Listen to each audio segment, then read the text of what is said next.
अतिथि के रूप में आई बहुजन समाज पार्टी की राष्ट्रीय अध्यक्ष, उत्तर प्रदेश की 4 बार रही मुख्यमंत्री, इस देश के पीड़ितों, शोषितों, गरीबों की मसीहा, सर्वे समाज के मान और सम्मान के प्रतीक आदरणीय बहन कुमारी माइती जी को निवेदन पूर्वक आग्रह करता हूं कि आए और जिस को संबोधित करने का काम करें। सम्मानित साथियों, बड़ी गंभीरता से सुनना एक एक शब्द को। बहन जी का एक एक शब्द मूल्यवान है। बड़ी गंभीरता से सुनना। कोई भी व्यक्ति बहन जी के भाषण खत्म होने से पहले कुर्सी नहीं छोड़ेगा। शांति से सुनना, गंभीरता से मन सब।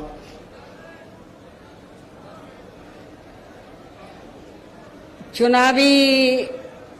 जनसभा में इकट्ठा हुए बहुजन समाज पार्टी व भारतीय राष्ट्रीय लोकदल के बने इस गठबंधन के सभी छोटे बड़े पदाधिकारी, नेता एवं कार्यकर्तागण, आज आप लोग यहाँ हरियाणा प्रदेश में विधानसभा के लिए हो रहे आम चुनाव में अपने बने इस गठबंधन के उम्मीदवारों के समर्थन में हमें सुनने के लिए यहाँ इकट्ठा हुए हैं, तो उसके लिए मैं आप सभी लोगों का हार्दिक दिल से आभार प्रकट करती हूँ, जिनको कामयाब बनाने के लिए भारतीय राष्ट्रीय लोकदल के वरिष्ठ राष्ट्रीय महासचिव श्री अभय सिंह चौटाला जी व इनके सभी साथीगण तथा बीएसपी के भी नेशनल कोऑर्डिनेटर श्री आकाश आनंद व यहाँ के संयोजक श्री रणधीर बेनीवाल और इनके भी सभी साथीगण पूरे जी जान से लगे हैं। और अब मैं आप लोगों का ध्यान यहाँ हरियाणा प्रदेश में विधानसभा के लिए हो रहे आम चुनाव में अपने इस बने गठबंधन की सरकार बनाने को लेकर कुछ जरूरी बातों की तरफ दिलाना चाहती हूँ। और इस संबंध में हमारी पार्टी का ये कहना है कि अपने देश को आजाद हुए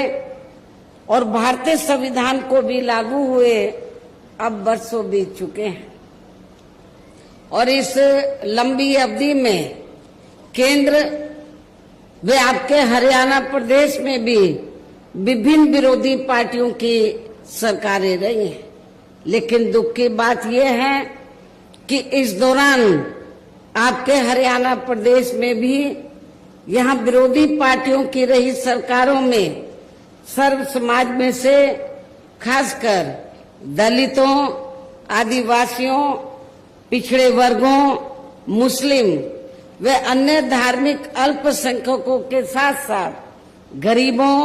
मजदूरों, किसानों, व्यापारियों एवं अन्य मेहनतकश लोगों का भी पूर्ण रूप से विकास व उत्थान आदि नहीं हो सका है। जिनकी सरकारों की गलत नीतियों एवं गलत कार्य प्रणाली आदि को अभी ने और ज्यादा आजमाने की जरूरत नहीं है। और इस मामले में खास तौर से मैं दलितों, आदिवासियों व अन्य पिछड़े वर्गों के लोगों को ये बताना चाहूंगी कि इन वर्गों को परम पूज्य बाबा साहब डॉक्टर भीमराव अंबेडकर के कड़े संघर्ष एवं अथक प्रयासों से भारतीय संविधान में मिले कानूनी अधिकारों में से विशेषकर सरकारी नौकरियों में जो इन्हें आरक्षण की सुविधा मिली है, तो उसे यहाँ पहले कांग्रेस की और अब बीजेपी की तथा अन्य और पार्टियों की भी राज्यों में रही सरकारों की जातिवादी सोच व मानसिकता के चलते इन्हें यह आरक्षण का पूरा लाभ नहीं दे पा रहे हैं। और अब तो इनके इस आरक्षण को ये पार्टियां मान्य कोर्ट की आड़ में इसे प्रभावहीन बनाने में वे खत्म करने की भी पूरी कोशिश में लगी हुई हैं। और इसका खास उदाहरण ये है कि दिनांक 1 अगस्त 2024 को माननीय सुप्रीम कोर्ट का दिया गया निर्णय है, जिसमें कोर्ट ने एससी व एसटी के आरक्षण में वर्गीकरण व क्रीमी लेयर आदि को लागू करने की बात कही है। यानी कि आरक्षण में से आरक्षण, पहले एससी एसटी वर्गों के लोगों को जो आरक्षण दिया हुआ था तो वो उनको पूरा मिलता था, भरा तो नहीं जाता था कोटा, लेकिन उसमें कोई वर्गीकरण नहीं था। उसमें कोई अब क्या है, माननीय सुप्रीम कोर्ट ने क्या जजमेंट दिया है कि जो आरक्षण आप लोगों को मिला एससी एसटी वर्गों के लोगों को, तो उसमें भी वर्गीकरण किया जाएगा, उसको भी बांट दिया जाएगा। पहले एससी एसटी में क्रीमी लेयर आदि लागू नहीं थी, वो भी लागू कर दी। और सुप्रीम कोर्ट ने जो ये जजमेंट दिया, अब होगा क्या कि एससी एसटी का जो आरक्षण है इसको वर्गीकृत कर दिया, इसको बांट दिया कि जो एससी एसटी में इसको 2-3 हिस्सों में बांट दिया। लेकिन पहले ऐसा नहीं था। पहले मान लीजिए जिन लोगों को आरक्षण मिल रहा है और उनमें से जो लोग इसके योग्य नहीं हैं, तो उन्हीं वर्गों में से आरक्षण दिया जाता था। लेकिन अब ये वर्गीकरण करके ये लोग क्या करेंगे कि जो योग्य नहीं होंगे तो उनको पहले एससी में ही जो मजबूत जातियां थी उनको मिल जाता था। अब ये धीरे से चुपके से अब ये करेंगे क्या, सामान्य वर्गों के लोगों को उनका ये आरक्षण दे देंगे। और ये जो व्यवस्था की गई है, माननीय सुप्रीम कोर्ट ने जो व्यवस्था की है, तो इस व्यवस्था में सेंटर की ओर से, सेंटर में किसकी सरकार है, भारतीय जनता पार्टी की, भारतीय जनता पार्टी का जो सरकारी वकील उधर खड़ा हुआ, उसने सुप्रीम कोर्ट के इस फैसले का स्वागत किया, कहा कि हम सहमत हैं, इससे हम सहमत हैं। कांग्रेस के भी वकील खड़े हुए, उन्होंने कहा कि हम इससे सहमत हैं। और ये एससी एसटी में जो आरक्षण में पहले वर्गीकरण नहीं था, अब उसमें वर्गीकरण कर दिया। अब आपको बहुत, और इनको जो एससी एसटी की जातियां हैं तो वर्गीकरण करके इनको आपस में लड़ाने का काम किया है। और ये जो पार्टियां क्या कर रही हैं, लड़ाने का काम कैसे कि फूट डालो और राज करो। अभी तक एससी एसटी एक प्लेटफार्म पे रहता था, लेकिन इसकी आड़ में इनको बांट के फूट डालो, कुछ जो वोट कुछ वोट बीएसपी ले जाए और कुछ वोट वो दूसरी पार्टियां ले जाए, इनको बांट के रखो। जिनको ये कह रहे हैं कि वर्गीकरण करके हम फायदा पहुंचा रहे हैं, तो उनका ये वोट ले जाएंगे, जबकि इससे कोई फायदा होने वाला नहीं है।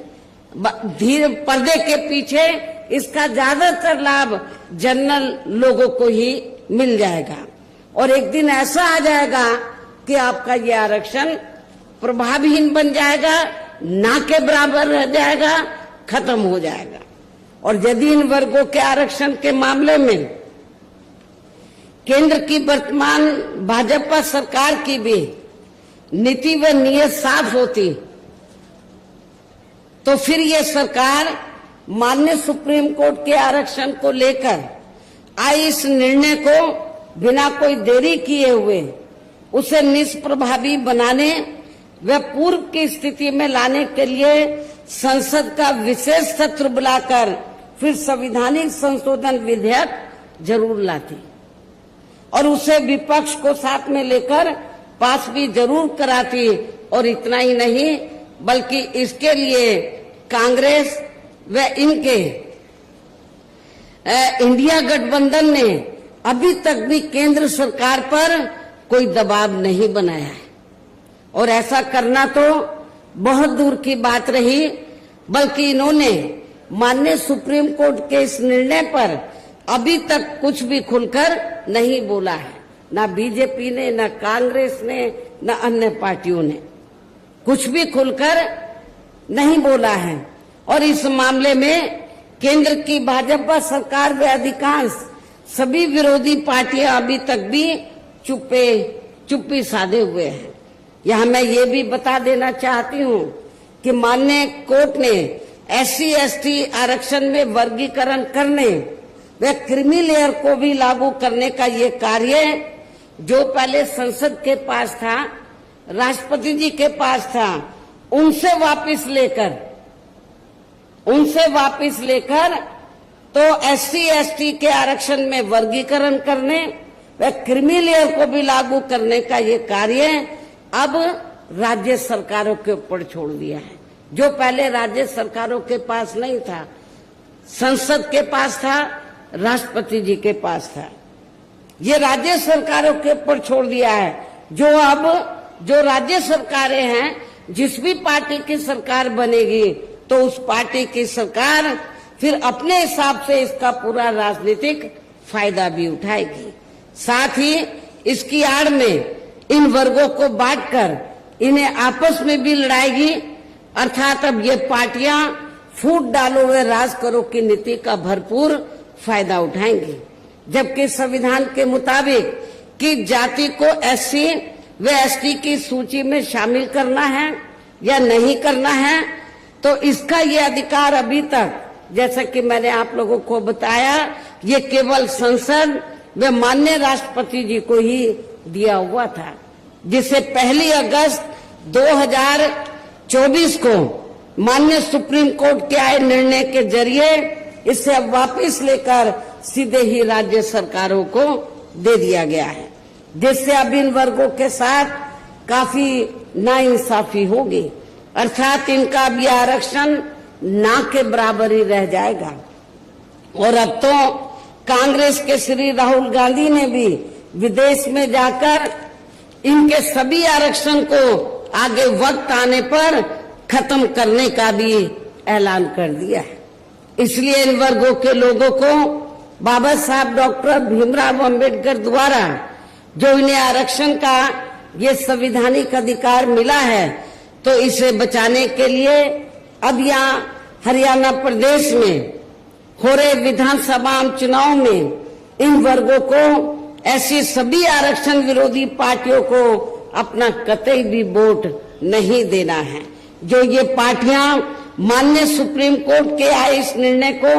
बिल्कुल भी बदलने के लिए तैयार नजर नहीं आती हैं, अर्थात इस मामले में केवल ये पार्टियां इन वर्गों को गुमराह करने में ही लगी हुई हैं। ऐसी स्थिति में अब इन वर्गों को यहाँ विधानसभा के लिए हो रहे आम चुनाव में अपने बने इस गठबंधन की ही सरकार बनाकर इसे लागू होने से, यहाँ के हरियाणा प्रदेश में इसे लागू होने से तब तक लटका कर वे रोक कर रखना है जब तक केंद्र व विपक्ष द्वारा इस निर्णय को संवैधानिक संशोधन के जरिए खत्म करके इसे पुरानी स्थिति में बहाल नहीं कर दिया जाता है। इसलिए ऐसी स्थिति में अब आप लोगों को एक तरफा अपना वोट केवल BSP व इन्हें लोग के बने अपने इस गठबंधन को ही देना है, ताकि सत्ता में आकर यहाँ आपके स्टेट में माननीय सुप्रीम कोर्ट के आए इस निर्णय पर कुछ हद तक अंकुश लगाया जा सके। हम इसको पास नहीं होने देंगे। हमारा गठबंधन की सरकार होगी तो इसको लटका के रखेंगे, और कब तक रखेंगे? जब तक हम पार्लियामेंट में संवैधानिक संशोधन लाने के लिए हम सेंट्रल गवर्नमेंट के ऊपर दबाव बनाएंगे, वो इसको पुरानी स्थिति में नहीं ले आती है, बहाल नहीं कर देती है। इतना ही नहीं बल्कि केंद्र व राज्यों में कांग्रेस, BJP वे अन्य जातिवादी पार्टियों की रही सरकारों ने इनका आरक्षण का कोटा अभी तक भी पूरा नहीं किया है। आपके हरियाणा प्रदेश में भी यही स्थिति है। हर विभाग में सीटें खाली पड़ी, जिसे फिर अंत में किसी न किसी रूप में सामान्य वर्गों को ही दे दिया जाता है। पदोन्नति में आरक्षण को तो इन्होंने मान्य कोर्ट की आड़ में काफी हद तक खत्म कर दिया है। इसके साथ ही केंद्र व राज्यों की भी सरकारों द्वारा इन वर्गों के लोगों को प्राइवेट सेक्टर में आरक्षण दिए जाने की व्यवस्था किए बिना ही इनके ज्यादातर सरकारी कार्य अब यह प्राइवेट सेक्टर के जरिए ही देश के अधिकांश बड़े बड़े पूंजीपतियों व धन्ना सेठों आदि को ही दिए जा रहे हैं, जिसके कारण आपके यहाँ हरियाणा प्रदेश सहित पूरे देश में अब इन वर्गों के लोगों को आरक्षण का बहुत कम ही लाभ मिल पा रहा है। और इससे अब पूरे देश में दलितों व आदिवासियों के साथ साथ अन्य पिछड़े वर्गों को भी काफी ज्यादा नुकसान हो रहा है। जबकि अन्य पिछड़े वर्गों के लोगों को ये भी मालूम होना चाहिए कि इन्हें मंडल कमीशन की रिपोर्ट के तहत आरक्षण की सुविधा केंद्र में कांग्रेस पार्टी की रही सरकार में नहीं बल्कि बीएसपी के कड़े संघर्ष एवं अथक प्रयासों से केंद्र में रही श्री वीपी सिंह की सरकार में ही मिली है, जिसका भी अब यहाँ जातिवादी विरोधी पार्टियों की चल रही सरकारें इन्हें पूरा लाभ नहीं दे पा रही हैं। इसके साथ ही श्री वीपी सिंह की सरकार में ही इन वर्गों के मसीहा परम पूज्य बाबा साहब डॉक्टर भीमराव अंबेडकर को भी यहाँ भारत रत्न की उपाधि से सम्मानित किया गया है, जिसके लिए वो हर प्रकार से पात्र भी थे। जबकि इन्हें ये सम्मान इनके जीते जी केंद्र में रही कांग्रेस पार्टी की सरकार में ही बहुत पहले मिल जाना चाहिए था, लेकिन इस पार्टी की यानी कि कांग्रेस पार्टी की सरकार ने बाबा साहब डॉक्टर अंबेडकर के देहांत के बाद भी इन्हें काफी वर्षों तक इन्हें ये सम्मान नहीं दिया। इससे इन वर्गों के प्रति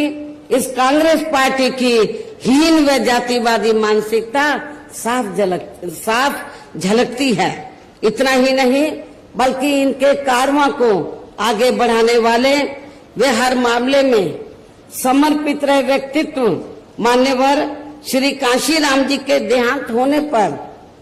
उस समय केंद्र में रही इसी कांग्रेस पार्टी की सरकार ने इनके सम्मान में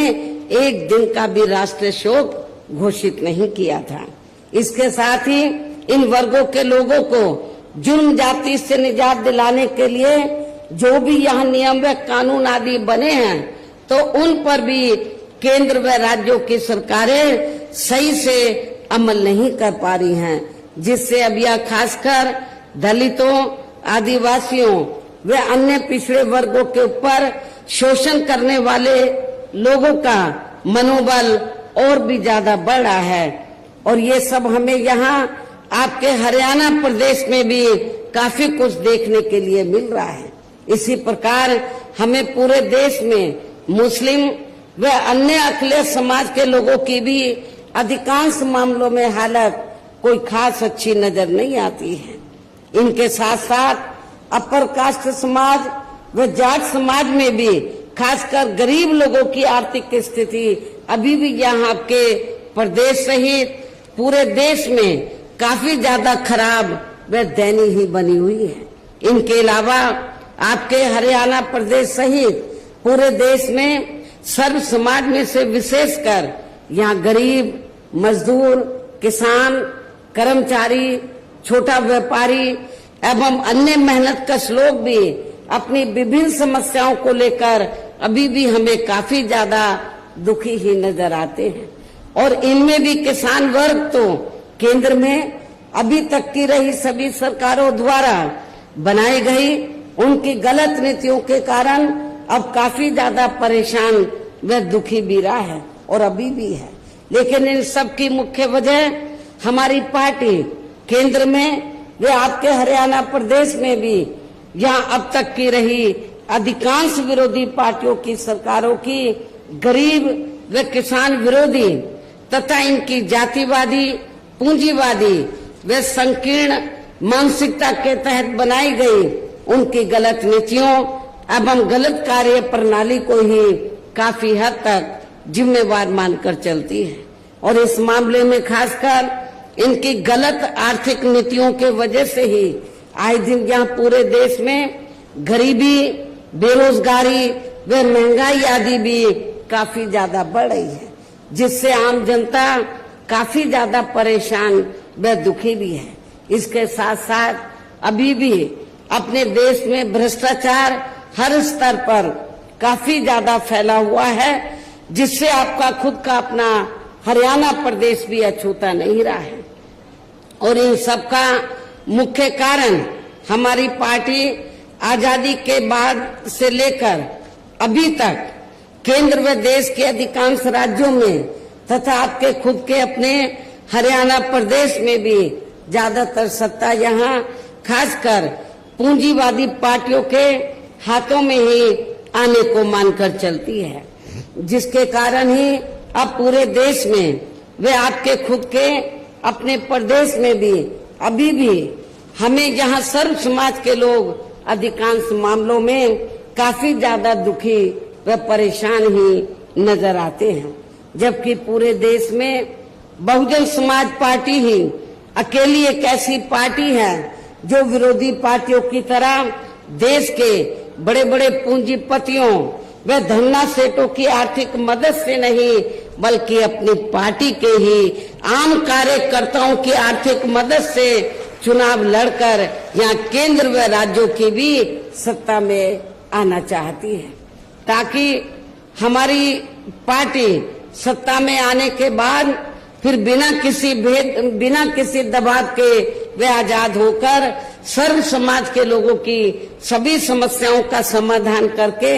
उन्हें हर मामले में वे हर स्तर पर यहाँ खुशहाल बना सके। और इसी आधार पर चलकर ही आबादी के हिसाब से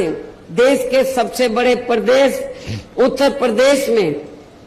4 बार हमारी पार्टी ने अपने नेतृत्व में वह सरकार भी बनाई है, और हमने अपनी सभी चारों रही सरकारों में अपनी पार्टी की विचारधारा एवं सिद्धांतों के तहत चलकर वैसे तो वहाँ सर्व समाज के हितों का पूरा ध्यान रखा है, लेकिन सभी मामलों में प्राथमिकता पहले हमने वहाँ सर्व समाज में से विशेषकर उन दलितों, आदिवासियों, पिछड़े वर्गों, मुस्लिम व अन्य अकलियतों को तथा गरीब एवं असहाय लोगों को ही दिया है, जिनकी वहाँ हर मामले में व हर स्तर पर सभी विरोधी पार्टियों की रही सरकारों में उनकी हीन, जातिवादी, संकीर्ण व पूंजीवादी सोच होने के कारण काफी ज्यादा उपेक्षा की गई है। इसके साथ साथ हमने उत्तर प्रदेश में गरीब एवं बेरोजगार लोगों को दूसरी पार्टियों की रही सरकारों की तरह मामूली सा बेरोजगारी भत्ता न देकर उन्हें बड़ी तादाद में सरकारी एवं गैर सरकारी क्षेत्रों में स्थायी रोजगार भी उपलब्ध कराए। इसके साथ ही गरीब भूमिहीन लोगों को खेती करने के लिए उन्हें फ्री सरकारी जमीन भी दी है, तथा गरीब आवासहीनों को जिनके पास रहने के लिए अपने पक्के मकान नहीं थे उन्हें हमने 2-2 कमरों के पक्के मकान सरकार की ओर से फ्री में बना के दिए, और वहाँ पे जो उनकी और जरूरतें थी शिक्षा की, हॉस्पिटल की, और भी जो जरूरतें थी रोजमर्रा की, उसका भी हमने वहाँ पर प्रबंध किया, जिससे वहाँ लाखों गरीब लोगों को काफी फायदा पहुंचा है। शहरों व देहातों को भी विकसित किया गया। डॉक्टर अंबेडकर ग्राम विकास योजना के तहत बड़े पैमाने पर उत्तर प्रदेश में देहातों को विकसित किया गया। मान्यवर श्री कांशीराम जी शहरी समग्र विकास योजना के तहत शहरों को विकसित किया गया, और उन बस्तियों पर विशेष ध्यान दिया, उन बस्तियों की तरफ जहां पर दलित वर्ग के लोग, और पिछड़े वर्ग के लोग रहते थे। तो जो पहले सरकारें रही तो जहां पर दलित और पिछड़े वर्ग के लोग रहते थे उनका वो विकास नहीं करती थी। तो गांव में जाते ही मालूम पड़ जाता था ये दलितों की बस्ती है, ये पिछड़ों की बस्ती है। तो हमारी पार्टी की सरकार ने डॉक्टर अंबेडकर ग्राम विकास योजना के तहत उत्तर प्रदेश में तो देहातों को विकसित किया और जहां पर दलित अन्य पिछड़े वर्ग के लोग रहते थे उनको हर सुविधाओं से डेवलप किया, विकसित किया। और उसका असर ये हुआ कि चाहे वो दलित वर्ग के लोग हों या अन्य समाज के लोग हों, अपर कास्ट के भी लोग हों, तो जब वो गरीब लोग अपने बेटी की बहन बेटी की शादी करते थे तो सबसे पहले प्राथमिकता वो डॉक्टर अंबेडकर गांव को देते थे कि हमारी लड़की को सभी सुविधाएं मिलेंगी। इसके अलावा हमारी पार्टी की रही सरकार ने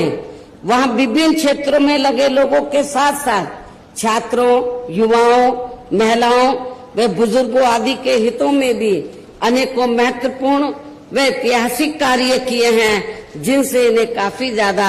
लाभ पहुंचा है। किसानों की भी अधिकांश समस्याओं का काफी हद तक